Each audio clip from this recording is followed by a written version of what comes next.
DPF filtra mazgāšana. Tie, kas grib mazgāt DPF-u, parādīšu, ka tur pat tiešām nav jāgas visā mašīnā mazgāt DPF-us. Liela daļa viņi ir saplaisājuši.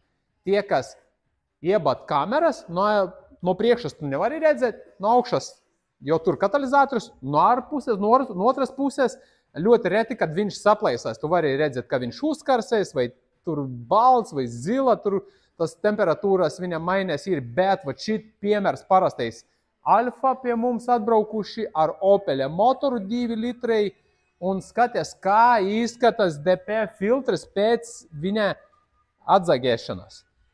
Redzi, kādas ir plaisas tai mašina, tai filtram. Tad lūk, jā, mums šeit, viņš visās vietas ir saplaisājies.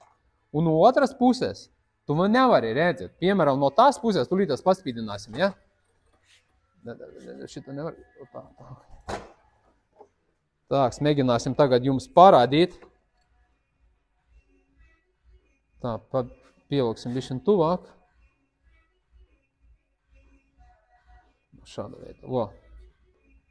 Redzat, skatāmies, kur ir plaisas. Vai redzat kaut vienā plaisā? Ierakstīkiet komentārā, ja jūs šajā vietā redzat plaisu. Es neredzu. Es redzu, kad viņš nav perfekta stāvokļa, viņš ir aizserējies.